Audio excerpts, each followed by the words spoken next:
শিরোমণি শ্রীল কৃষ্ণদাস কবিরাজ গোস্বামী চরণ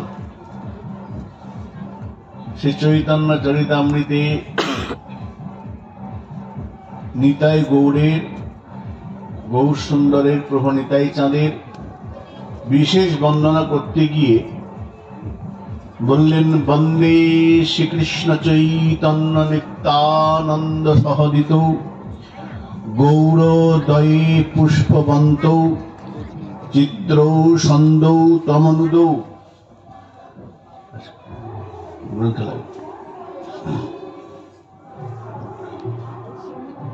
এটি শ্রী চৈতন্য চরিতামৃতের আদির দ্বিতীয় শ্লোক। প্রথম শ্লোকে কবিরাজ গোস্বামী চরণ সমস্ত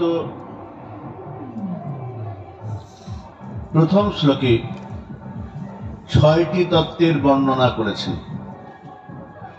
গুরু, গুরুতত্ত্ব, ভগবত তত্ত্ব, ভক্ত তত্ত্ব, শক্তি তত্ত্ব, বিলাস,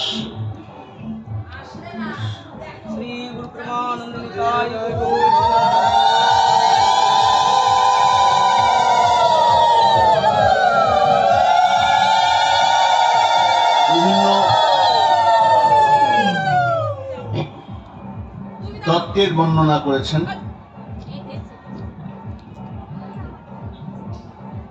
বন্দে গুরুনীশবতারকান তৎপ্রকাশ সমস্ত তৎশক্তি কৃষ্ণ চৈতন্য সংগকম।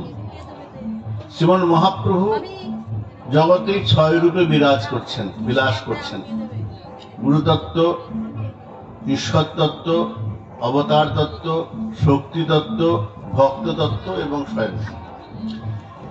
এই 6 রূপে গৌর সুন্দর বিরাজ করছেন। সামান্য শ্লোকেতে এটি বলা হলো, সামান্য মঙ্গলাচরণ। কিন্তু এই যে দ্বিতীয় মঙ্গলাচরণ, এটা হলো বিশেষ। এই বিশেষ মঙ্গলাচরণ, সেখানে নিতাই গৌরকে বিশেষ করে বন্দনা করছেন। প্রথমে সবার সঙ্গে একসঙ্গে করেছেন, এইবার বিশেষ বন্দনা। বিশেষ বন্দনা করতে গিয়ে বলছেন, বন্দে শ্রীকৃষ্ণ চৈতন্য নিত্যানন্দ সহদিত। আমি সেই কৃষ্ণ চৈতন্য মহাপ্রভু, অর্থাৎ যিনি শচীনন্দন গৌর হরি, সেই কৃষ্ণ চৈতন্য মহাপ্রভুকে এবং প্রভু শ্রী নিতাই চাঁদকে বন্দনা করছি। বন্দে কেন না, তারা একসঙ্গে উদিত হয়েছেন, সহদিত, একসঙ্গে উদিত হয়েছেন। কোথায়? গৌরদয়ে, গৌর দেশে। আগে বঙ্গদেশকে বলা হতো গৌর দেশ, গৌর। তো গৌর দেশে, গৌরদয়ে কেন অবতীর্ণ হয়েছেন? সন্দৌ তমনদৌ, জগতের কল্যাণ করবার জন্য। এই নিতাই গৌর 2 ভাই নদিয়ার ভাগ্যাকাশে উদিত হয়েছেন জগতের কল্যাণ করবার জন্য। সন্দৌ, জগতের মঙ্গল করবার জন্য, জগতের কল্যাণ করবার জন্য। এখন এরা উদিত হয়ে কি কল্যাণ করলেন? চন্দ্র সূর্য যেমন পৃথিবীর অন্ধকার নাশ করে, ঠিক তেমনি নিতাই গৌর জগতে অবতীর্ণ হয়ে সমস্ত জগতের মনের যে অজ্ঞান অন্ধকার, সেই অজ্ঞান অন্ধকার দূর করেছেন। তমনদৌ, এই জন্য জগৎ এসেছেন। তো প্রথমে বললেন বন্দে। কবিরাজ গোস্বামী বলছেন, আমি বন্দনা করছি সেই 2 ভাইয়ের। নিতাই গৌর যে 2 ভাই, এই 2 ভাইকে আমি বন্দনা করছি। বন্দে, বন্দনা মানে স্তুতি, বন্দনা মানে প্রার্থনা, স্তুতি, প্রণতি, প্রণাম, মহিমা কীর্তন। মহিমা কীর্তন করছেন। স্তুতি মানে মহিমা কীর্তন। স্তুতি মানে, বন্দে মানে স্তুতি করা, স্তব করা।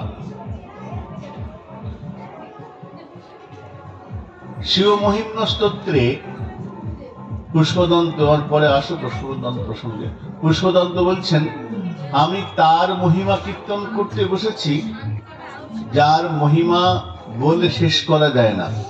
মহিমা পারন্তে। হে মহাদেব, তোমার যে মহিমা, তোমার যে গুণ, তোমার যে কীর্তন আমি বলে শেষ করতে পারবো না। মহিমা পারন্তে, অপার তোমার মহিমা। তোমার মহিমা, তোমার যশ কীর্তন করে শেষ করা যেতে পারে না, এমন মহিমা। বৈষ্ণব বন্দনায় ভারী সুন্দর কথা বলছেন পদকর্তা দেবকী নন্দন দাস, যে আমরা অনেকেই ঘুম থেকে উঠে গুরু বন্দনা করি, বৈষ্ণব বন্দনা করি, উঠি না? বৈষ্ণব বন্দনা করি। তো বৈষ্ণব বন্দনা করছি, গুরু বন্দনা করছি, কেন করলে কি হয়? পদকর্তা দেবকী নন্দন দাস লিখছেন বৈষ্ণব বন্দনায়, বন্দনা করিতে মুই কত শক্তি ধরি। আমরা যে বলি হ্যাঁ আমি সকালে উঠে স্নান টান করে গুরু বন্দনা বৈষ্ণব বন্দনা করে জপান্নিং না করে জল খাই না, তারপরে জল খাই। তো বন্দনা যে করবো, গুরু বন্দনা, বন্দনা করার মতো ভাষা কি আমার আছে? ভাষা জ্ঞান, শব্দ চয়ন কি ঠিক মতো আছে? আমি যে গুরু বন্দনা করব, আমি যে বৈষ্ণব বন্দনা করব, আমি যে মহাপ্রভু বন্দনা করব, আমার কি সেই ক্ষমতা আছে বন্দনা করার? সেই ভাষা শক্তি, সে চিন্তা শক্তি, শব্দ চয়ন আছে না? তাই পদকর্তা লিখছেন, বন্দনা করিতে মুই কত শক্তি ধরি। কি আমার ক্ষমতা যে আমি তার বন্দনা করব? ভগবানের এত বড় ক্ষমতা আমার? আমি গোবিন্দের বন্দনা করব, আমি গুরু বন্দনা করব? না, সে ক্ষমতা নেই। কত শক্তি আমার? তাই মহাজন বলছেন, বন্দনা করিতে মুই কত শক্তি ধরি। তাহার যে বন্দনা করছি, কিভাবে করছি? বলে আমি যে বন্দনা করছি, বলছি আমি গুরু বন্দনা করি, আমি বৈষ্ণব বন্দনা করি, আমি কৃষ্ণ প্রণাম মন্ত্র করি, এটা আমার অহংকারের প্রকাশ। তমবুদ্ধি দোষে মই দম্ভ মাত্র করি। আমার যে বন্দনাটা হচ্ছে, বন্দনা করছি গুরু বন্দনা বৈষ্ণব বন্দনা, এটা আমার দম্ভ। দম্ভ কি? মিথ্যা অহংকারকে দম্ভ বলা হয়। তমবুদ্ধ বলা হচ্ছে, এই যে আমি দম্ভটা করছি, কেন করছি? এটা তমগুণ থেকে আছে, তমসা, সত্য রজ তম, তমগুণ থেকে হয়। তমবুদ্ধি দোষে মই দম্ভ মাত্র করি। আমি যে বলছি গুরু বন্দনা করি, আমি যে বৈষ্ণব বন্দনা করছি, বলছি এটা আমার তমবুদ্ধি থেকে আসছে, শুভবুদ্ধি থেকে আসছে না। তমবুদ্ধি থেকেই দম্ভটা হয়, সুবুদ্ধি থেকে দম্ভ হয় না, অহংকার হয় না। তমবুদ্ধির দোষে, বুদ্ধির দোষ, তমবুদ্ধি দোষময়ী দম্ভ মাত্র করি। বলে তাহলে যদি বন্দনা করলে দম্ভ হয়ে যায়, তাহলে কি বন্দনা করবো না? না, বন্দনাটা করতে হবে। দম্ভ হয়ে যায় বলছেন যে, তমবুদ্ধি দোষময়ী দম্ভ মাত্র করি। মহাজন উত্তর দিচ্ছেন, হ্যাঁ বন্দনা করব, কিভাবে করবো জানো? তথাপি মুখের ভাগ্য মনের উল্লাস। মনে কর একটা বোবা কথা বলতে পারে না, বোবা কথা বলতে পারে না, কিন্তু বোবা হঠাৎ করে কোন শক্তি বলে কথা বলার ক্ষমতা ফিরে পেয়েছে। তখন সে বোবা যখন কথা বলে, সে ভুল ভাল অনেক কথা বলে ফেলে, কিন্তু সে মনের আনন্দে বলে, কথা বলার শব্দ পেয়েছে। বোবা যেমন কথা বলতে পারছিল না, কথা বলতে শুরু করেছে, সে যেমন বলে, হয়তো ভুলভাল বলতে পারছে না, কিন্তু সে মনের উল্লাসে, মনের আনন্দে বলে। ঠিক তেমনি আমিও, তথাপি মুখের ভাগ্য, কোন ক্রমে মুখ মানে বোবার ভাগ্যটা খুলে গেছে। বোবা যেমন ভাগ্য খুলে গেলে কথা বলে, ঠিক তেমনি আমার সৌভাগ্য, আমি গুরু কৃপা পেয়েছি, বৈষ্ণব দর্শন পেয়েছি, আমি তো বন্দনা করবই। এই বৈষ্ণব দর্শনে, সাধু দর্শনে, গুরুর দর্শনে আমার জীবনে আনন্দ হয়েছে, সে আনন্দের তাড়নায় অনেক সময় বলে ফেলে, হয়তো ভুল বলে বলছে। তথাপি মুখের ভাগ্য মনেরও উল্লাস, মনের উল্লাসে গুরু বন্দনা করছি। যদি ভুল ত্রুটি হয় হতে পারে তো? হ্যাঁ, হতে পারে। যদি ভুল ত্রুটি হয়, মহাজন বলছেন দোষ ক্ষমি মো অধমে কর নিজ দাস। মালিক যেমন তার দাসের অনেক ভুল ত্রুটি ক্ষমা করে দেয়। হে প্রভু, হে গুরুদেব, হে বৈষ্ণব ঠাকুর, আমি তো অধম, আমি তো দুরাচার, যদি ভুল ত্রুটি করে বলি প্রভু আমাকে ক্ষমা করে দিও। মনের উল্লাস দোষ ক্ষমি মো অধমে কর নিজ দাস। ঠাকুর নরোত্তম পদের মধ্যে বলছেন, তার পদে বলে আমি যে বৈষ্ণব বন্দনা করবো, আমি তো অধম, আমি তো দুরাচার। ঠাকুর ও বৈষ্ণবগণ করি মুই নিবেদন, মো বড় অধম দুরাচার। আমি দুরাচার, অর্থাৎ আমার আচার ঠিক নেই, আমার মধ্যে সদাচার নেই, আমি অনাচারে কদাচারে পূর্ণ। যে আচরণগুলো করি না, সদাচার নয়, ভুলভাল আচরণ করি, অন্যায় আচরণ করি, কদাচার করি। কিন্তু হে বৈষ্ণবগণ, তুমি তো দয়ার ঠাকুর, ঠাকুর বৈষ্ণবগণ করি মুই নিবেদন, আমি তোমাদের চরণ ধরে নিবেদন করছি, করি মুই নিবেদন, মো বড় অধম দুরাচার। আমি দুরাচার, শুধু দুরাচার না, অধম।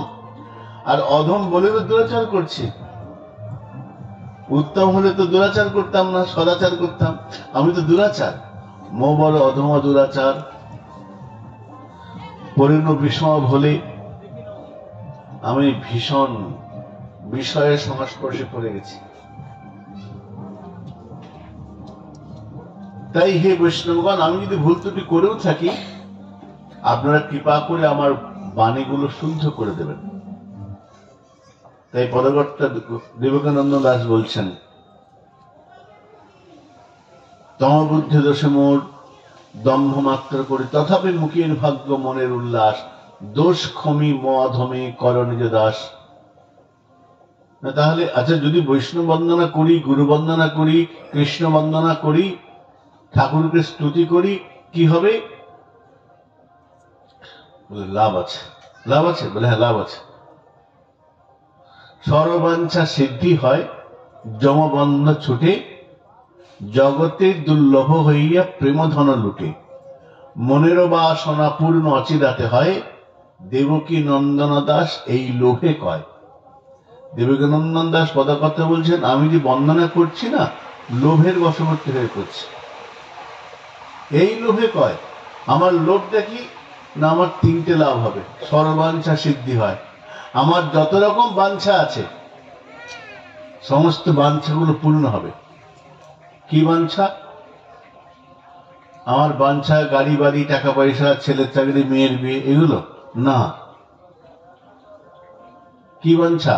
ঠাকুর নরোত্তম বলছেন, আমি হরি বলবো আর মদন মোহন হেরব গো, যাব গো ব্রজেন্দ্রপুর, হব গোপিকার নূপুর। এই যে বাঞ্ছা, এই সমস্ত বাঞ্ছার পূর্ণ বাঞ্ছা এটা, সর্ববাঞ্ছা পূর্ণ হয়। আর কি হয়? যখন বাঞ্ছাটা পূর্ণ হবে, যমবন্ধ ছুটে, যমের ভয়, মৃত্যু ভয়, যমবন্ধ ছুটে। যমকে ভয় পায় কে? যারা ভগবত চরণকে আশ্রয় করেনি, যারা গৌর চরণ, গুরুচরণ আশ্রয় করে, তাদের জন্য যমের ভয়। যারা গুরুচরণকে আশ্রয় করে নিয়েছে, তাদের তো ভয় নেই। যমবন্ধ ছুটে, যম আছে, আমাকে বেঁধে নিয়ে যমালয়ে যাবে, এই ভয়ে সাধক করে না, সাধক করে না। যমবন্ধ ছুটে। পদকর্তা আমাদের পুরাণে বলছেন, কুলং পবিত্রম জননী কৃতার্থা বসুন্ধরা সা পৃথিবীশ্চ ধন্যা, নৃত্যন্তি স্বর্গে পিতরূপিতে সাং দেশাং কুলে বৈষ্ণব নামধেয়। যার বংশে একটি সন্তান সাধু হয়ে যায়, বৈষ্ণব হয়ে যায়, বৈষ্ণব নামধেয়ম, যে বংশের একটি ছেলে বৈষ্ণব হয়ে যায়, সাধু হয়ে যায়, তার কি হয়? কুলং পবিত্রম, তার বংশটা পবিত্র হয়ে যায়, কুলটা পবিত্র হয়ে যায়, বংশটা পবিত্র হয়ে যায়, যার বংশে একটি সন্তান সাধু হয়। কুলং পবিত্রম। ছেলে ডাক্তার হলো, ইঞ্জিনিয়ার হলো, বড় অফিসার হলো, বংশ পবিত্র হবে না। ছেলে বড় ডাক্তার হয়েছে, ঘরে দুটো পয়সা আসবে, লোকে বলবে ডাক্তারের বাড়ি, ওই বাড়ি ডাক্তার বাড়ি, এই হবে, বংশ পবিত্র হবে না। কুলং পবিত্রম, কুল পবিত্র হবে কিসে? যদি ঘরের একটি সন্তান সাধু হয়, বৈষ্ণব হয়। জননী কৃতার্থা, সেই মা, যে মা 10 মাস 10 দিন সন্তানকে গর্ভে ধারণ করেছে, কত কষ্ট। গর্ভবাস মহা দুঃখম, গর্ভে যখন সন্তান থাকে তখন খুব দুঃখ হয়, গর্ভবাস বলে, গর্ভে যন্ত্রণাও বলা হয়, খুব দুঃখ। তো সেটাও জয় হয়ে যায়। জননী কৃতার্থা, সেই মা 10 মাস 10 দিন সন্তানকে গর্ভে ধারণ করেন, কষ্ট হয়, কিন্তু সেই গর্ভ যন্ত্রণা সার্থক বলে মনে হয় যখন সন্তান সাধু হয়ে যায়, বড় সাধু হয়। মা গর্ব করে বলতে পারেন আমার ছেলে সাধু হয়েছে। তো জননী কৃতার্থা, সেই জননী গর্ভধারিণী তিনি কৃতার্থ হয়ে যান, তার গর্ভ কৃতার্থ হয় সন্তান যদি সাধু হয়। জননী কৃতার্থা। বসুন্ধরা সা পৃথিবীশ্চ ধন্যা, এই পৃথিবী ধরণী, ধরণী মনে করেন আমার বুকে অনেক চোর ডাকাত ছাচ্চর সব রয়েছে, পাপী রয়েছে, দুরাচার অনাচার কদাচারী রয়েছে, কিন্তু সাধু তো রয়েছে, তাই সাধুর জন্য ধরণী পৃথিবীকে ধরে রাখেন।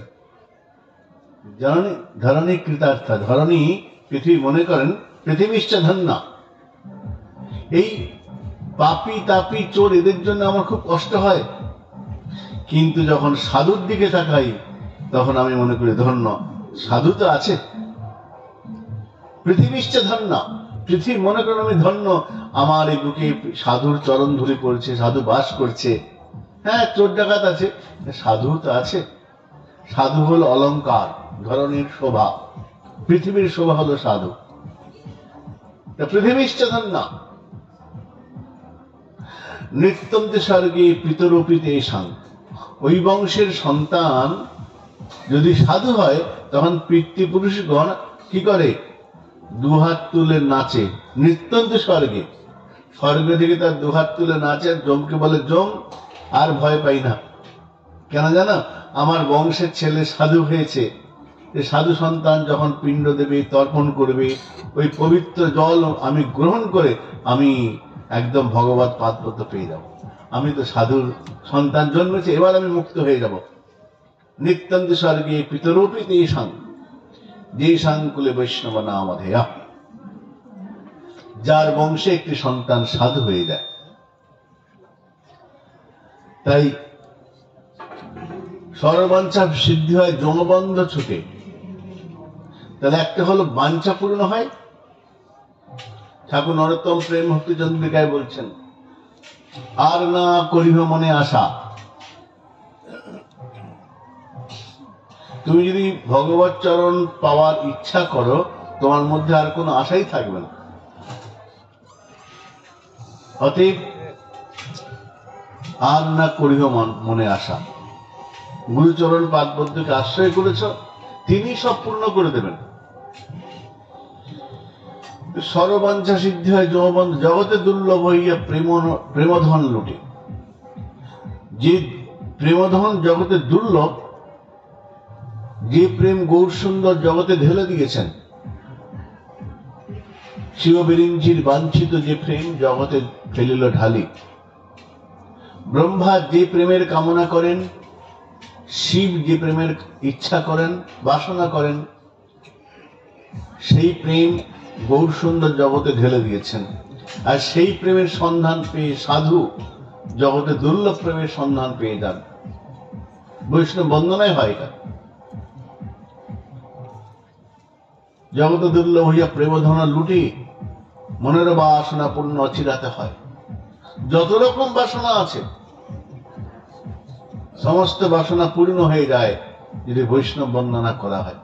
তাদের কৃপা হয়।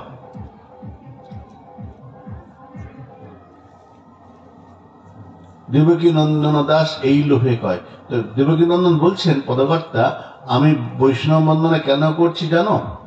একটা বৈষ্ণব বন্দনা করলে আমার কতগুলো লাভ। ঠিক লাভ হয়, বাঞ্ছা পূর্ণ হয়, যমের ভয় কেটে যায়, সমস্ত ইচ্ছার পূর্তি হয়। শুধু তাই নয়, মহাপ্রভু যে প্রেম দেওয়ার জন্য জগতে এসেছেন সেই প্রেমও বৈষ্ণব বন্দনায় করলে হয়। তাই এই বন্দনা করছি। হ্যাঁ জানি হয়তো ভুল হবে, হয়তো দম্ভ প্রকাশ হয়ে যাবে করতে করতে, কিন্তু আমি জানি এদের কৃপায় আমার সেই দম্ভটাও চলে যাবে। তাই বৈষ্ণব বন্দনা। বন্দনা করলে কি হয়? নিজের মধ্যে ভগবত অনুভূতি ফুটে ওঠে বৈষ্ণব বন্দনা করলে পারে। যখনই কোন সাধু ভগবত বিগ্রহের বন্দনা করি, স্তুতি করি, মনটা তার মহিমায়, তার গুণেতে ভরে ওঠে।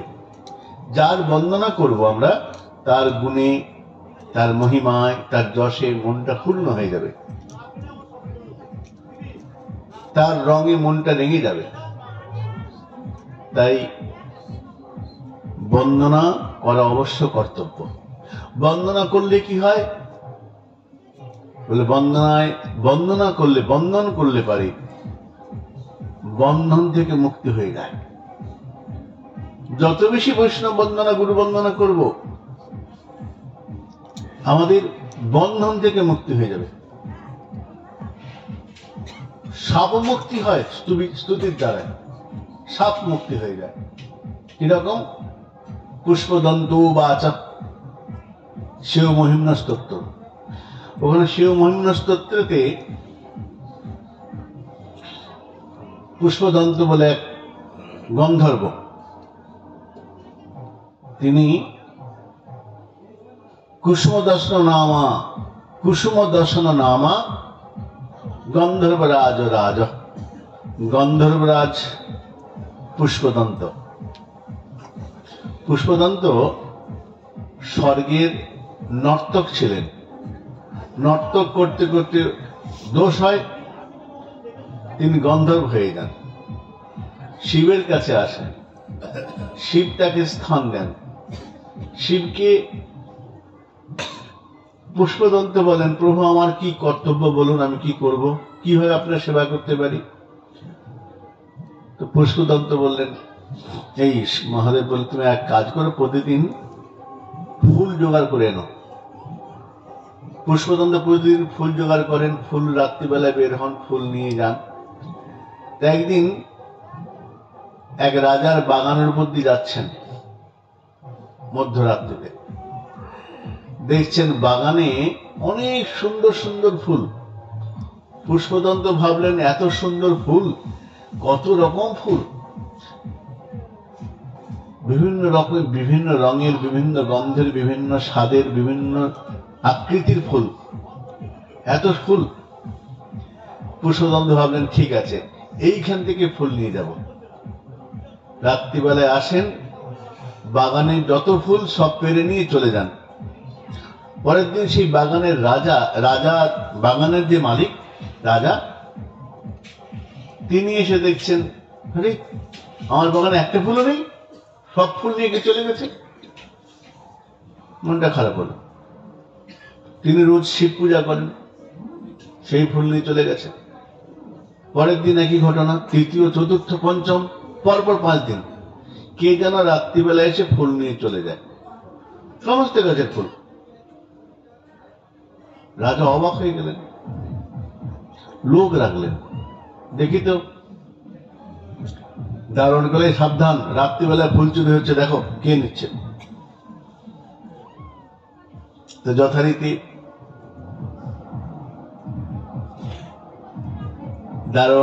দারোয়ান দেখে, ধরতে পারে না, মনে হয় একজন আসে চলে যায়, সে শূন্য থাকে, সে মাটিতে নামেই না, ধরতেই পারে না। রাজা রাজমন্ত্রীকে ডাকলেন, রাজপুরোহিতকে ডাকলেন, পুরোহিতদের সঙ্গে আলোচনা করে বললেন, যখন সমস্ত ঘটনা শুনলেন রাজপুরোহিত মন্ত্রী, তারা বলেন মনে হচ্ছে এটা কোনো মানুষের কাজ নয়, দিব্য শক্তি সম্পন্ন কোনো ব্যক্তি, কোনো মানুষ এইভাবে ফুল নিয়ে পালিয়ে যেতে পারে না, কোন দিব্য পুরুষ। কি করা যাবে? বলে এক কাজ করুন মহারাজ, ওই যে বাগান আছে না, ফুল বাগান, ফুল বাগানের চারপাশে, গাছের চারপাশে শিবের প্রসাদী ফুল, প্রসাদী ফুল কি বলে? নির্মাল্য। ভগবানকে অর্পণ করার পর সেই ফুলগুলো যখন সন্ধ্যাবেলায় সরিয়ে নেওয়া হয় তাকে বলা হয় নির্মাল্য। প্রসাদী নির্মাল্য পুষ্প যখন শয়নের আগে নিয়ম হলো, যারা নিত্য পূজা করেন, পুষ্প পূজার ভগবত বিগ্রহের সকালে যে ফুলগুলো দেওয়া হয় সেগুলো সরিয়ে দিতে হয় সন্ধ্যাবেলা শয়নের আগে। এই শয়নের আগে যে পুষ্প সরানো হয় তাকে বলা হয় নির্মাল্য। ওই প্রসাদী নির্মাল্য ছড়িয়ে রেখে দিন। এখন শাস্ত্রে বললেন ভগবত প্রসাদী নির্মাল্য যদি কারো পা লেগে যায় অপরাধ হয়, অপরাধ হয়, দোষ। প্রসাদী নির্মাল্য বস্ত্রে পা লাগাতে নেই, দোষ হয়ে যায়। তো প্রসাদী নির্মাল্য বস্ত্রে পা লাগাতে নেই, নির্মাল্য পুষ্পে ওগুলো ছড়িয়ে দিন। রাজা তাই করলেন, সমস্ত প্রসাদী ফুল যেটা শিবকে নিবেদন হয়েছে সেই ফুলগুলো নিয়ে সরিয়ে দিলেন বিভিন্ন বাগানে, গাছের চারপাশে। গন্ধর্বরাজ পুষ্পদন্ত তিনি জানেন না কি ঘটেছে।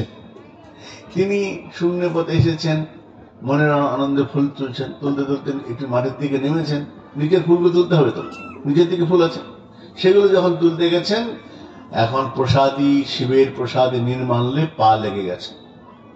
যেই শিবের প্রসাদী পুষ্পে শিবকে দেওয়া ফুল তাতে পা লেগেছে, অপরাধ হয়ে গেছে। অপরাধ হওয়া মাত্র শক্তি নষ্ট হয়ে যায়। যে দিব্য শক্তি ছিল এতক্ষণ, এতদিন শিবরুষ্ট হয়েছেন, শিবের প্রসাদী পুষ্পে পা লাগতে তার দিব্য শক্তি নষ্ট হয়ে গেছে।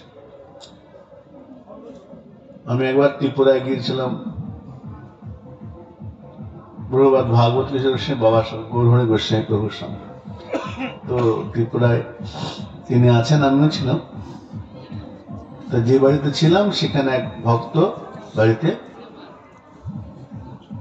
তো ওনার সেই বাড়ির মা এসে বলছেন, বাবা আপনার প্রসাদী, আপনার পুরনো কাপড় ময়লা হয়ে গেলে দিন, আর গেছে দেবো। কাপড় ময়লা হয়েছে? বলে হ্যাঁ, এই কাপড়টা ময়লা হয়েছে। কাপড়টা নিয়ে গেছে। একটু পরে, 1 ঘন্টা পরে ভদ্রমহিলা এসে বলছে, বাবা একটা কথা বলবো, আপনার ছেলেকে একটু বুঝিয়ে দেবেন। কেন? দেখুন না, আপনার কাপড়টা, প্রসাদী কাপড়টা নিয়ে গেছে পুরনো, তা আমি ময়লা হয়ে গেছে, ধোবো বলে নিয়ে গেছি, রেখেছি। তখন আপনার ছেলে যাওয়ার সময় তাড়াতাড়ি অফিসে যাচ্ছে, কাপড় দিয়ে, কাপড়ের ওই আপনার কাপড়ের উপর দিয়ে পা মারিয়ে চলে গেল। তা আমি তখন বললাম, ছি ছি, গুরুদেবের কাপড়ে পা দিতে নেই, অপরাধ। তো আপনার ছেলে বলে কি, তুমি তো কাপড় ধোবে, কিভাবে ধোবে? হাত দিয়ে ধোবো। তা হাত দিয়ে ধোবে, তো হাত তো দেহের অংশ, হাত লাগলে যদি পাপ না হয় তাহলে আমার শরীর আরেকটা অংশ পা লাগলে কি পাপ হবে? হাত দিয়ে কাপড় ধরছ, দোষ নেই, আর কাপড়ে পা লাগলে দোষ? আপনার ছেলে তো উকিল, তো একটু বুঝিয়ে বলুন না, আমি তো যুক্তি দিতে পারিনি। আচ্ছা আচ্ছা, ঠিক আছে বলে তো। পরের দিন সকালবেলায় ওই শিষ্য যে তাকে ডেকেছেন, বাবা এদিকে এসো তো। হ্যাঁ বাবা। উকিল এসে তারি, বাবা আমি একটু তেল মাখবো, তুমি আমার তেল মাখবে? হ্যাঁ বাবা, নিশ্চয় নিশ্চয়। রোদে বসে তেল মাখবে, রোদে গেছে, চেয়ারে বসেছে। এবারে শিষ্য, বাবা বলুন। হ্যাঁ, আমার তেল নিয়ে আসো। তো তেল নিয়ে এসেছে, আমার পিঠে তেল মাখিয়ে দাও।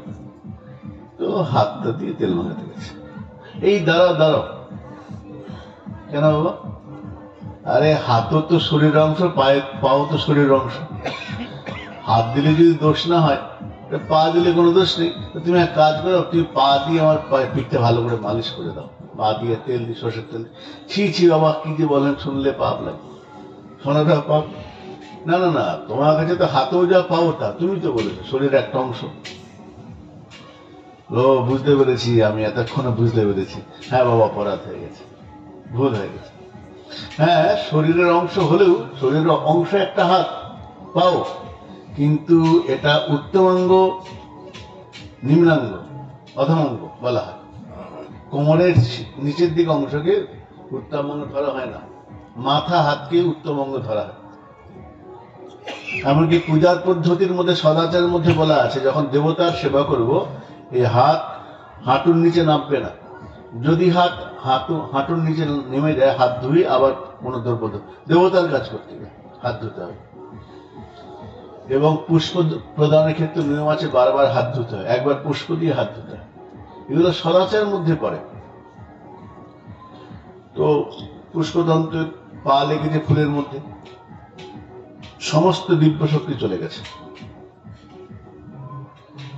সমস্ত দিব্য শক্তি চলে গেছে। পুষ্পদন্ত মাটিতে আটকে গেছেন, মাটি থেকে আর উঠতে পারছেন না।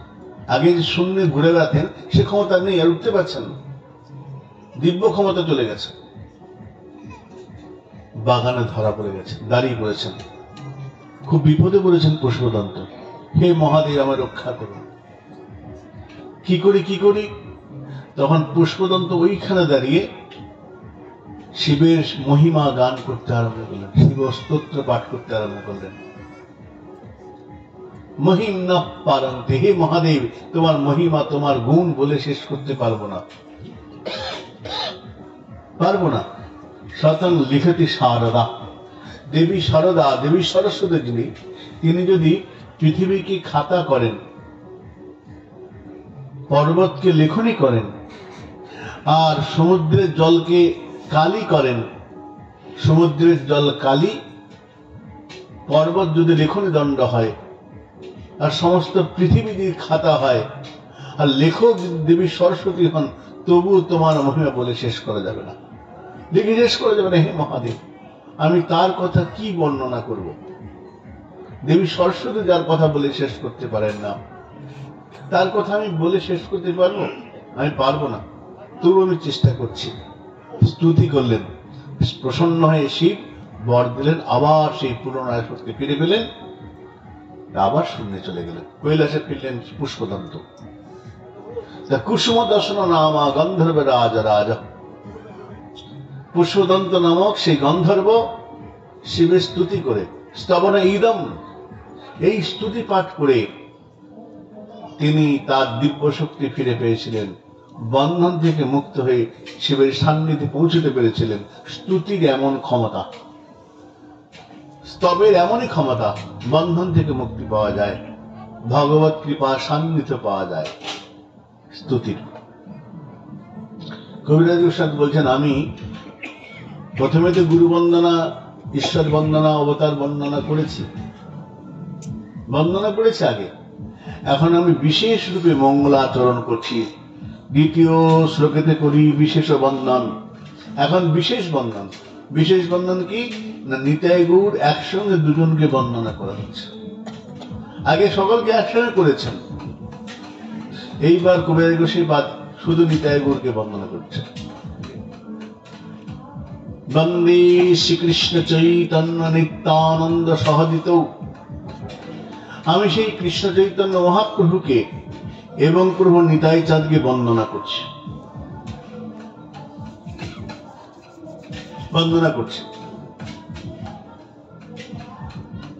মহাপ্রভুর অনেক নাম, তার মধ্যে একটি নাম কৃষ্ণ চৈতন্য। কৃষ্ণ চৈতন্য কেন? মহাপ্রভুর তো অনেক নাম আছে, গায়ের রং ফর্সা তাই তার নাম গৌরাঙ্গ,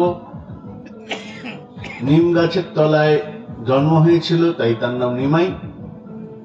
চৈতন্য ভাগবতে বলছেন, প্রভু গৌর সুন্দরের নামটা নিমাই রাখা হলো কেন না, পরপর সচিমার সন্তান কয়েকটি মারা যায়, তখন সচিমা কি করলেন বলে, ডাকিনী শাকিনী হইতে ডর উপজিল চিতে, ডরে নাম রাখিল নিমাই।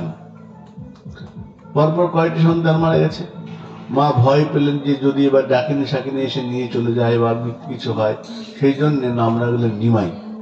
নিম গাছের তলায় জন্ম, নিম তিতা, নিমটা তিতা হয় নিম গাছে, তো ওই ভেবেন সচিমা নাম রাখলেন নিমাই। জলে নাম রাখি থইল নিমাই। তো মহাপ্রভুর অনেক নাম।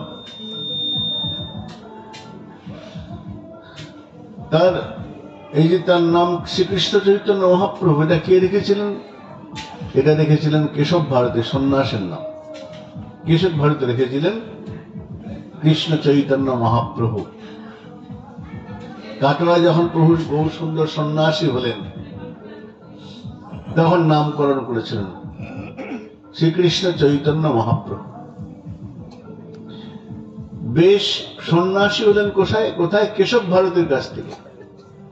গেরুয়া বসন পরিধান, সন্ন্যাসী হলেন গৌর সুন্দর, কাটোয়াতে গিয়ে মাথা নাড়া করে সন্ন্যাসী হয়েছেন। না, সন্ন্যাস হলে নতুন নামকরণ হয়, বেশের নামকরণ হয়। কি নাম রাখবো? কেশব ভারতী বললেন তোমার নাম হবে শ্রীকৃষ্ণ চৈতন্য মহাপ্রভু। আমরা বলি না মহাপ্রভু মন্দির, মহাপ্রভু তো কৃষ্ণ চৈতন্য মহাপ্রভু তার সম্পূর্ণ নাম। এখন কৃষ্ণ চৈতন্য কেন? কবিরাজ গোস্বামী উত্তর দিচ্ছেন না, প্রভু গৌর সুন্দর জগতে এসেছেন, এসে কৃষ্ণ সম্পর্কে চেতনা জানিয়ে দিয়েছেন, কৃষ্ণ সম্বন্ধে চেতনা, তাই তার নাম কৃষ্ণ চৈতন্য। কৃষ্ণ জানাইয়া জগৎ কইল ধন্য, অতএব নাম তার শ্রীকৃষ্ণ চৈতন্য। মহাপ্রভুর নাম কৃষ্ণ চৈতন্য কেন?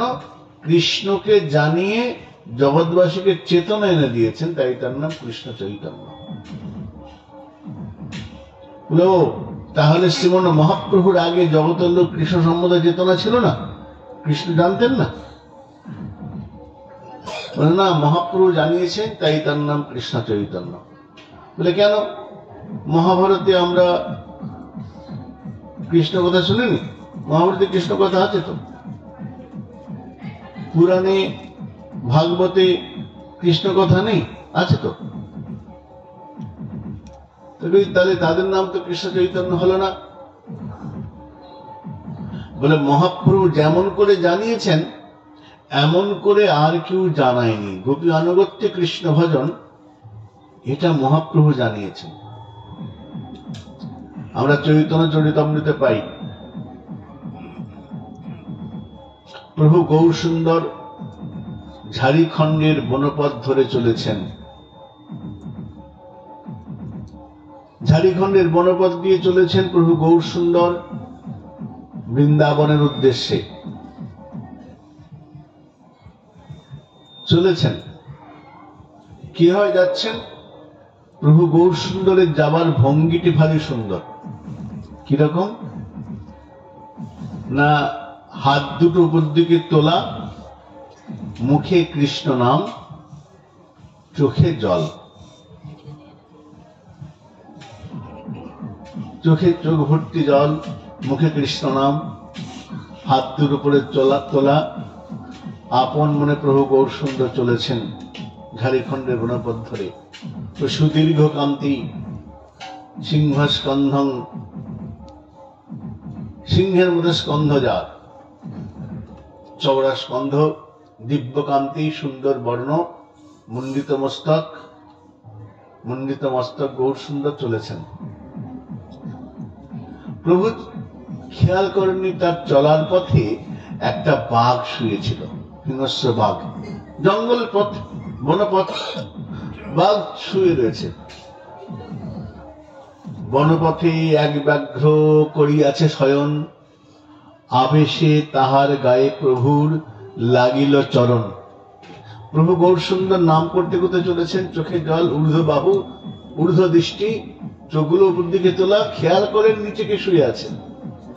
প্রভু খেয়াল নেই, চোখ দুটো উপর দিকে, হাত উপরে, মুখে নাম, চোখে জল, কৃষ্ণ চিন্তা করতে করতে চলেছেন, নাম করতে করতে চলেছেন। খেয়াল করেননি তার চলার পথে বাঘ শুয়ে আছে।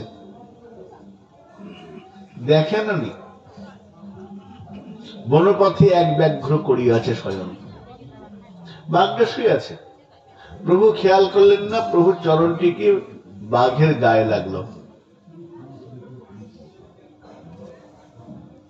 আবেশে তাহার গায়ে প্রভুর লাগিল চরণ, প্রভুর চরণটা লেগেছে। এখন কোন চরণটা লেগেছে?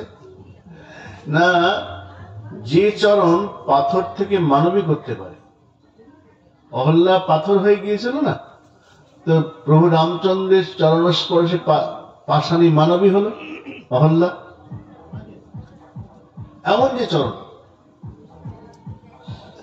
গয়াতে যে চরণ রয়েছে প্রভুর বিষ্ণু পাদ পদ্ম, যেখানে সকলে আমরা যাই, পিণ্ডদান হয়, পবিত্র চরণ। ব্রহ্মাদি দেবগণ যে চরণ চিন্তা করেন, সেই চরণ আজ বাঘের গায়ে লেগেছে। আবেশে তাহার গায়ে প্রভুর লাগিল চরণ।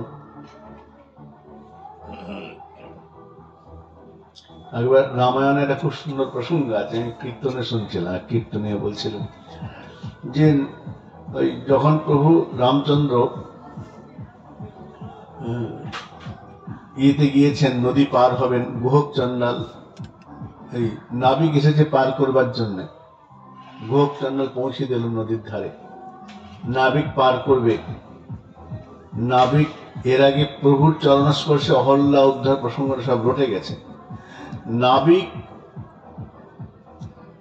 প্রভু যে রামচন্দ্র নৌকায় উঠতে যাবেন, নাবিক বলে দাঁড়াও দাঁড়াও দাঁড়াও, কি না তোমাকে আমি আমার নৌকায় উঠতে দেব না। বলে কেন? রামচন্দ্র বলছেন কেন আমার দোষ? না, আমি শুনেছি তোমার চরণটা যেখানে লাগে পাথর নাকি মানবী হয়ে যায়। একটা পাথর ছিল অহল্যা, সে মানবী হয়ে গেছে।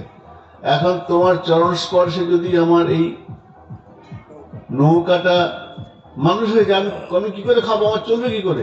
নৌকা তো আমার জীবিকা, আমি তোমাকে তো উঠতে দেবো না। রামচন্দ্র হাসছে, আমাকে তো যেতে হবে, পরে বনবাসে আছি, রাম আমরা তিনজন আছি, রাম লক্ষ্মণ সীতা, যেতে তো হবেই। ঠিক আছে, তোমার পায়ে কোনো ক্ষমতা আছে, আমি তোমার পাটা ভালো করে আগে ধোবো, ধুয়ে পরিষ্কার তা উঠতে দেবো, তোমার চরণ না ধুয়ে উঠতে দেবো না। বেশ, পা ধো, দাঁড়াও, ধোবো তো পাত্র লাগবে তো, দাঁড়াও, ঘর থেকে পাত্র নিয়ে এসে নাবিক ছুটি গিয়ে বউবাদ সবাইকে ডেকে নিয়ে এসছে, থালা নিয়ে এসছে, ভালো করে চরণটা ধুলো, ধুয়েছে। নৌকার মধ্যে বসো, চরণটা বাইরে রাখো, চরণটা বাইরে রেখে ভালো করে ধুলো। ধোয়ার পরে ছেলে বউকে বলছে খা খা খা, চরণ ধোয়া যাক। বলে কেন? বলে অকাল মৃত্যু হরণম সর্বব্যাধি বিনাশনম বিষ্ণুর পদে দেখুন কৃপা। এই ভগবানের চরণ ধোয়া জল যে যে খাবে কি হবে? অকাল মৃত্যু হরণম, অকাল মৃত্যু হবে না, সমস্ত ব্যাধি মুক্তি হয়ে। শুধু তাই নয়, ইহকাল থেকে পার হয়ে আমি পরকালে পৌঁছে যাব। এমন চরণ ধোয়া জল, চরণামৃত। চরণামৃতের গুণ আছে। তো প্রভু গৌর সুন্দর, তার চরণটি আবেশে লেগেছে বাঘের গায়ে। আবেশে তাহার লাগিল চরণ। প্রভু দেখলেন মহা সমস্যা, আমার পা বাঘের গায়ে লেগেছে। এখন যদি কারো গায়ে পা লাগে, দুটো কাজ করতে। শিষ্টাচার বলে একটা শিষ্টাচার আছে তো, ভদ্র ব্যবহার, শিষ্টাচার। শিষ্টাচার কি বলে? শিষ্টাচার বলে যদি কারো গায়ে পা লাগে তাহলে দুটো কাজ করতে হবে। সে যদি বয়সে বড় হয় তাকে প্রণাম, আর যদি বয়সে ছোট হয়, কনিষ্ঠ হয়, বয়স কনিষ্ঠ হয়, তার থেকে আদর, সান্ত্বনা, স্নেহ, চুম্বন করতে হয়। প্রভু ভাবছেন আমি তো ভগবান, আমি যদি বাঘটাকে প্রণাম করি তা আমি বড় ভগবান, আমি যদি বাঘকে প্রণাম করি বাঘের ক্ষতি হয়ে যাবে। বড়রা ছোটকে প্রণাম করা উচিত না, শিষ্টাচার বহির্ভূত। শিষ্টাচার অনুসারে ছোটরা বড়কে প্রণাম করবে, বড় ছোটকে প্রণাম করবে না। শিষ্টাচার সামাজিকতা তাই বলে। মহাপ্রভু বলছেন আমি প্রণাম করবো, ঠিক হবে না। আর বাঘকে চুম্বন আলিঙ্গন করবো, সেটাও কেমন দেখায়, ভালো লাগে না। তাহলে কি করি, কিছু তো একটা করতে হবে। প্রভু চিন্তা করে এক বুদ্ধি বের করলেন। প্রভু বাঘের দিকে তাকিয়েছেন, বাঘের দিকে তাকিয়ে প্রভু বলছেন, প্রভু কহে কহ কৃষ্ণ ব্যাঘ্র উঠিলা, ব্যাঘ্র উঠি কৃষ্ণ বলি নাচিতে লাগিলা। প্রভু বাঘের দিকে তাকিয়ে বলছেন, বাঘ কৃষ্ণ বলো। প্রভু যেই বলেছেন কৃষ্ণ বলো, বাঘটা উঠে নাচতে আরম্ভ করেছে। ব্যাঘ্র উঠি কৃষ্ণ বলি নাচিতে লাগিলা। তাহলে কি হলো, বনের হিংস্র বাঘ সে যখন মহাপ্রভুকে দেখলো, তখন তার মনের মধ্যে হিংসা প্রবৃত্তি নষ্ট হয়ে গেল, তার মধ্যে আর হিংসা নেই। অর্থাৎ ভগবত গৌর দর্শনে, মহাপ্রভুর দর্শনে তার মধ্যে কৃষ্ণ চেতনা এসে গেছে, কৃষ্ণ চেতনা এসে গেছে। দর্শনে এমন এমন ক্ষমতা, গৌর দর্শন, বিগ্রহ দর্শন। বাঘ তার হিংস্রতা ভুলে গিয়েছে। ব্যাঘ্র উঠি কৃষ্ণ বলি নাচিতে লাগিলা। বাঘের ওই হিংস্র বাঘ হিংসা ভুলে গিয়ে কৃষ্ণ কৃষ্ণ বলে নাচতে আরম্ভ করলো। কৃষ্ণ চেতনা এসে গেল বাঘটার মধ্যে। কৃষ্ণ জানাইয়া জগৎ কইল ধন্য, অতএব নাম তার শ্রীকৃষ্ণ চৈতন্য। বনের বাঘকে কৃষ্ণ বলে নাচানো, এটা গৌর সুন্দর করেছেন। মহাপ্রভু বনপথে চলেছেন, বনের বাঘ কৃষ্ণ বলে নাচছে। বাঘের সঙ্গে হরিণের দেখা, বাঘে হরিণের সম্পর্ক কি? সম্বন্ধটা খুব প্রেমের সম্পর্ক, একদম না, হিংসার সম্পর্ক। কিন্তু বাঘ যখন হরিণটাকে দেখলো, আগের মতো আর হিংসা নেই বাঘের। কেন? মহাপ্রভু কৃপা পেয়ে গেছে, তো চরণ স্পর্শ হয়ে গেছে, কৃষ্ণ বলে নিতেছে। ব্যাঘ্র মৃগী মিলি করে অনন্য আলিঙ্গন, মুখে মুখ দিয়া করে করে চুম্বন। বাঘটার হরিণকে কামড়াচ্ছে না। কেন? বাঘের মনে হচ্ছে আমি তো বাঘ না, শরীরটা আমার বাঘের শরীর বটে, কিন্তু আমি তো বাঘ নই। আমি কে? আমি কৃষ্ণ দাস। এতদিন ভুলেছিলাম। মহাপ্রভুকে দেখে বাঘের মনে হচ্ছে আমি কৃষ্ণদাস, ভুলে গিয়েছিলাম। কৃষ্ণ দাস, কৃষ্ণ ভুলি সেই জীব অনাদি বহির্মুখ, অতএব মায়া তারে দেয় সংসার দুঃখ। আমরা দুঃখ পাই কেন? কৃষ্ণ বলেছিলাম তাই। বাঘের মনে পড়েছে আমি বাঘ নয়, আমি কৃষ্ণ দাস, জীব নিত্য কৃষ্ণ দাস। বাঘের মনে হয়েছে, হরিণকে মনে হয়েছে।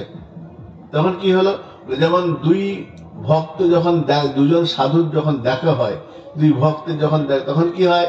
একে অপরকে প্রণাম করে, আলিঙ্গন করে, শ্রদ্ধা জ্ঞাপন করে। ঠিক তেমনি বাঘ যখন হরিণকে দেখছে, বাঘ হরিণকে দেখছে না, দেখছে কৃষ্ণদাস। হরিণ যখন বাঘকে দেখছে, বাঘ দেখছে না, দেখছে কৃষ্ণদাস। ভাব জাগায়ে করয়ে সঙ্গ, ভাবটা জাগিয়ে দেন গৌর সুন্দর। কৃষ্ণ জানাইয়া জগৎ কইল ধন্য, অতএব নাম তার কৃষ্ণ চৈতন্য। মহাজন বলছেন, রামাদি অবতারে ক্রোধে নানা অস্ত্র ধরে অসুরেরে করিলা সংহার। এবে অস্ত্র না ধরিল, প্রাণে কারে না মারিল, চিত্ত শুদ্ধি করিল সবাকার গৌর আমার। এই গৌর সুন্দর কেমন না? রামাদি অবতারে ক্রোধে নানা অস্ত্র ধরে। অন্যান্য অবতারে যখন ভগবান এসেছেন, রাম অবতারে, কৃষ্ণ অবতারে হাতে অস্ত্র ছিল। রাম আদি অবতারে ক্রোধে নানা অস্ত্র ধরে অসুরেরে করিলা সংহার। যখন রামচন্দ্র বনে যাচ্ছেন, রামচন্দ্রের ধনুকের টঙ্কারে বন্য পশুরা ভয়ে সরে যাচ্ছে, পথ ছেড়ে দিচ্ছে। কৃষ্ণচন্দ্র যখন দৃশ্যের রাজসভায় দাঁড়িয়েছেন, জগতের শ্রেষ্ঠ ব্যক্তিকে নির্বাচন হচ্ছে। কে শ্রেষ্ঠ? এই যজ্ঞ সভায় উপস্থিতের মধ্যে কে শ্রেষ্ঠ ব্যক্তিত্ব? কে সেই পুরুষোত্তম ব্যক্তি যাকে সবাই মানে? বিশ্বদেব বললেন, আমার বিচারে এই যজ্ঞ মণ্ডপে কৃষ্ণ শ্রেষ্ঠ। যুধিষ্ঠির সমর্থন করলেন। শিশুপাল দাঁড়িয়ে বলল, আমি মানি না। শিশুপাল বলল, আমি মানি না। কৃষ্ণের সম্বন্ধে নিন্দা আরম্ভ করলেন। কৃষ্ণের সম্পর্কে নিন্দা আরম্ভ করেছেন, খুব নিন্দা করে যাচ্ছেন। সকলে চুপ। কৃষ্ণ গুনছেন 1 2 3 4, গুনতে গুনতে গুনতে 100, যখন 101 হয়ে গেল, যে 101 হলো, সঙ্গে সঙ্গে বলে, সুদর্শন চলে এসো। সুদর্শন চক্র এসে ঘ্যাঁচ করে মাথাটা কেটে দিল। শিশুপালের বধ হলো।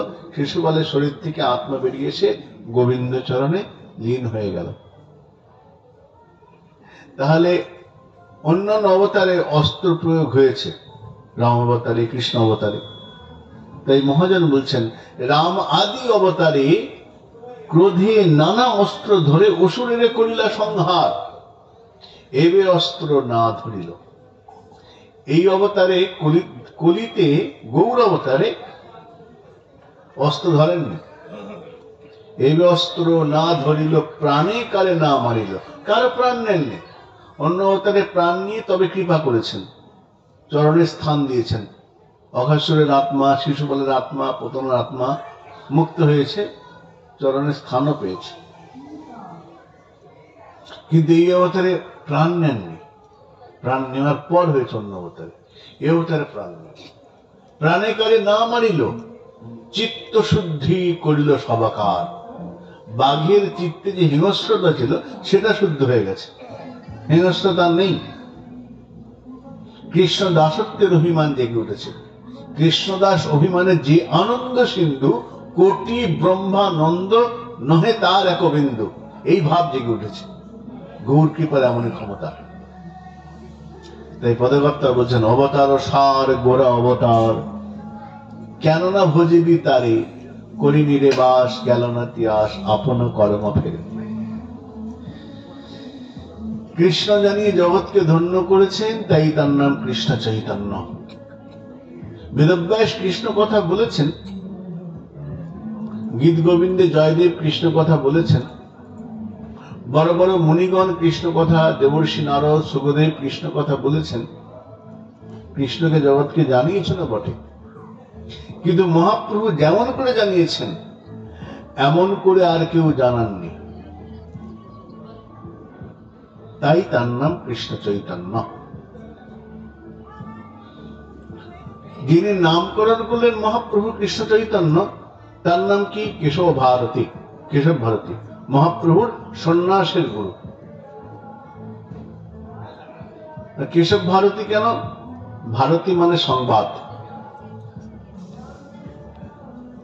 রাধামোহননাথ তার গ্রন্থে লিখছেন ব্যাখ্যার মধ্যে, কেশব মানে কেশী নামক দৈত্যকে বধ করেছিলেন, তাই তার নাম কেশব। কেশীঘাট এখনো বৃন্দাবনে আছে। কেশী নামক দৈত্যকে বধ করেছিলেন, তাই তার নাম কেশব। এটা একটা অর্থ। আর একটা হচ্ছে কৃষ্ণচন্দ্র রাধারানীর কেশ বন্ধন করেছিলেন, তাই তার নাম কেশব। এই যে প্রেমের সংবাদ যিনি বহন করে নিয়ে এসছেন, কেশব ভারতী গুরু। কেশব ভারতী তিনি গৌরসুন্দর নামকরণ করছেন কৃষ্ণ চৈতন্য। অর্থাৎ এখন এই সন্ন্যাসের যে নামকরণ করছেন কৃষ্ণ চৈতন্য, এটা কিন্তু নিত্য সিদ্ধ নাম। মানে এই যুগে সন্ন্যাসের পরে নাম হলো, সন্ন্যাসের আগে মহাপ্রভুর নাম ছিল না, তা কিন্তু নয়। এই কৃষ্ণ চৈতন্য নামটি স্বতঃসিদ্ধ, স্বয়ংসিদ্ধ এবং নিত্য সিদ্ধ। আগেও ছিল, এখন আছে, পরেও থাকবে এই নামটি। তাই কবিরাজ আশীর্বাদ, বন্দে কৃষ্ণ চৈতন্য নিত্যানন্দ সহদিত। এই নিতাই চাঁদ এবং গৌর সুন্দর দুজনে একসঙ্গে উদিত হয়েছেন। নিত্যানন্দ সহদিত, একসঙ্গে উদিত হয়েছেন। কি হবে? শব্দটা বলেন উদিত, জন্ম বলেননি যে একসঙ্গে জন্মেছেন, এরকম বলেন। শব্দ দেখুন, মহাজনদের যে শব্দ তারা যে প্রয়োগ করছেন কথাগুলি, প্রত্যেকটা শব্দের পেছনে কিরকম গভীর ব্যঞ্জনা আছে। সহদিত, একসঙ্গে উদিত হয়েছে।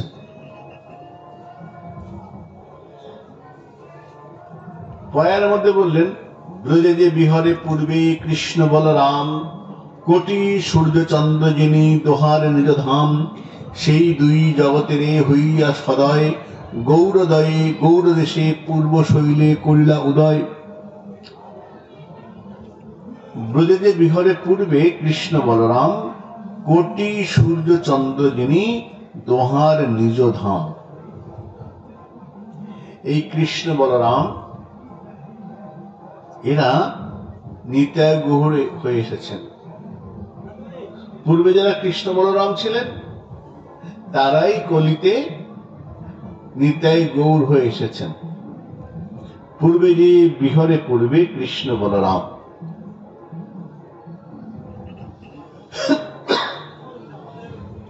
এখন এই যে কৃষ্ণ বলরাম মানে দাপর যুগের যে কৃষ্ণ বলরাম, তারাই কলিতে নিতাই গৌর এসেছেন।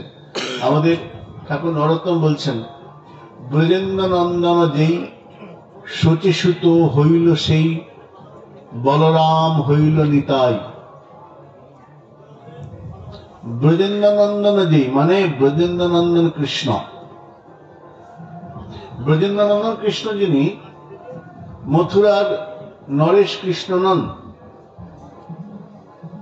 বসুদেব নন্দন কৃষ্ণ নয়, ব্রজেন্দ্র নন্দন কৃষ্ণ যিনি। ব্রজেন্দ্র নন্দন যেই শচীসুত হইল সেই, বলরাম হইল নিতাই। অর্থাৎ ব্রজে যে কৃষ্ণ বলরাম বিহার করতেন, সেই কৃষ্ণ বলরাম নিতাই গৌর হয়ে এবার এসেছে। যখন কৃষ্ণচন্দ্রের নামকরণ করা হচ্ছে, শ্রীমদ্ ভাগবতে আছে, গর্গমুনি এসেছেন নামকরণ করতে। গর্গমুনি বললেন, নন্দ বাবা তোমার সন্তানের নামকরণ আমি করব, কিন্তু শোনো, আমি যে তোমার সন্তানের নামকরণ করব একটু সাবধানে গোপনে করব, সবার সামনে করা যাবে না। নন্দ বাবা বলছেন, আমার ছেলের নামকরণ ধুমধাম করে হবে, আমি নন্দরাজ বলে কথা, আমি ব্রজরাজ, আমি খুব ধুমধাম করে কৃষ্ণের নামকরণ করব। এতদিন পরে সন্তান আমার হয়েছে, কত তপস্যার যজ্ঞের ফল, তা আমি ধুমধাম করে অনুষ্ঠান করব। গর্গমুনি বলছেন, শোনো নন্দ মহারাজ, আমি কে না আপনি গর্গাচার্য? গর্গমুনি বলছেন, আপনি গর্গাচার্য। তা আমি তো তোমার পুরোহিত নেই বাবু, আমি তো বসুদেবের পুরোহিত। হ্যাঁ, আপনি মহান পুরোহিত। হ্যাঁ, আমি যদি নামকরণ করি তাহলে কংসের মনে সন্দেহ হবে না, বসুদেবের পুরোহিত হঠাৎ নন্দ মহারাজের ছেলে নামকরণ করতে কেন গেল? সন্দেহ হবে। যদি কংস সন্দেহ করে তাহলে কিন্তু তোমার পুত্রের সমস্যা বিপদ পাবে। হ্যাঁ ঠিক বলেছেন তো, তাহলে কাউকে জানবো না, লোকজন একদম জানিও না, গোপনে হবে। আচ্ছা, তো গোপনে কোথায় নামকরণ করা, কোথায় যায়? গোপনে করবো, কোথায় করব? গর্গমুনি হেসে বলে, একটা জায়গা, ভালো জায়গা আছে। কোথায়? নন্দ মহারাজ, তোমার তো নবলক্ষ ধেনু আছে। হ্যাঁ, তো যেখানে গাভীগণ থাকে, গোশালা, গাভীরা যেখানে থাকে, সেইটা খুব পবিত্র জায়গা। হ্যাঁ ঠিক বলেছেন, গোশালা যেখানে গাভীগণ, ওইটা ভালো জায়গা। ওটা ভালো জায়গা। গর্গমুনি হাসছেন, মনে ঠিক জায়গা, গোবিন্দের নামকরণ হবে, সেটা খুব ভালো জায়গা। গাভীগণ যেখানে থাকে, গোশালা ভালো জায়গা, পবিত্র, ওইখানে হোক। ওই গোশালায় নিয়ে গিয়ে নামকরণ করা হলো। গর্গমুনি নামকরণ করবেন। যশোদা বললেন রোহিণীকে, রোহিণী। রোহিণী বলছেন যশোদাকে, যশোদা, এই গর্গমুনি ত্রিকালজ্ঞ মুনি সব জানেন, উনি জানেন না এমন কোনো কথা নেই, সব জানেন। এক কাজ কর, কেমন কত বড় মুনি আমরা পরীক্ষা নেব। যশোদা মার কোলে রাখা হলো রোহিণী নন্দনকে, রোহিণীর ছেলেকে, আর রোহিণীর কোলে বসিয়ে দেওয়া হলো কৃষ্ণকে, নন্দ মহারাজ কৃষ্ণকে।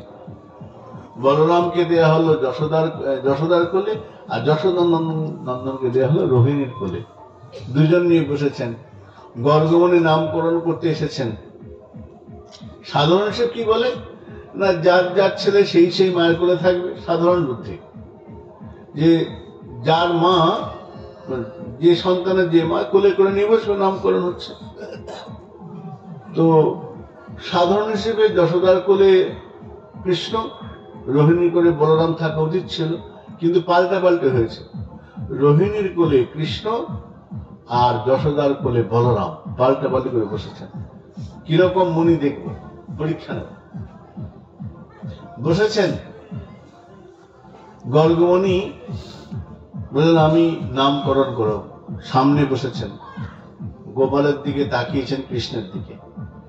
কৃষ্ণের দিকে তাকিয়ে অবাক হয়ে গেছে, চোখ বন্ধ। যশোদা বলছেন, দিদি রোহিণী কি হলো?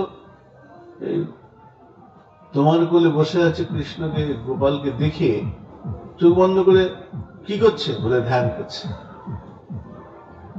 ধ্যান করছে।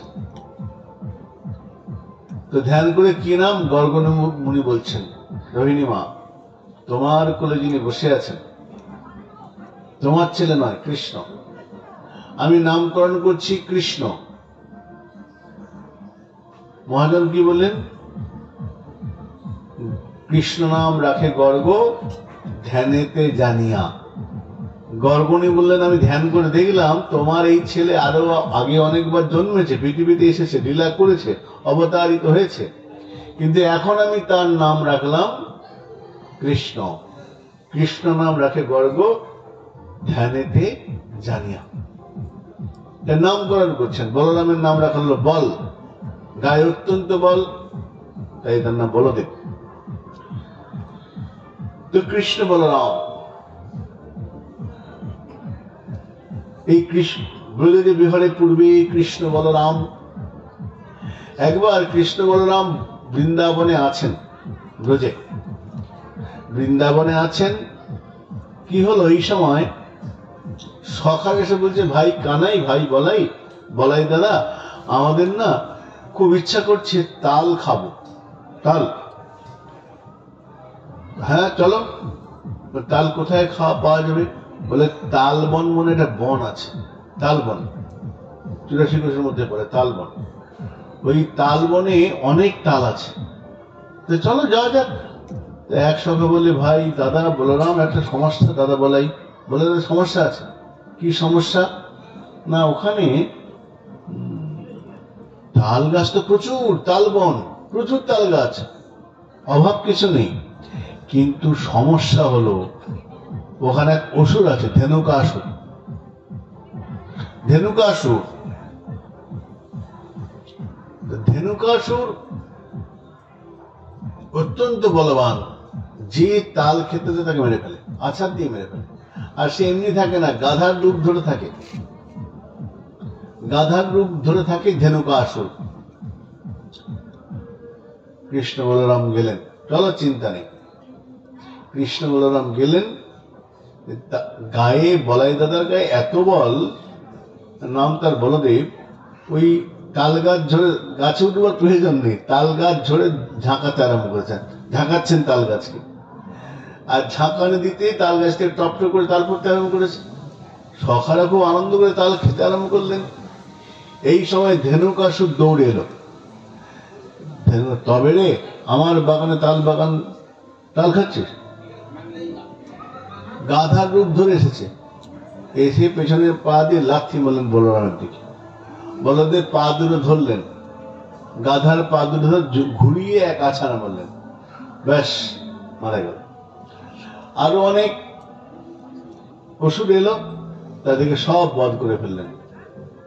অসুরদের বধ করলেন, বৃন্দাবন ওই তালবন অসুর শূন্য হলো। অত্যন্ত বল ছিল।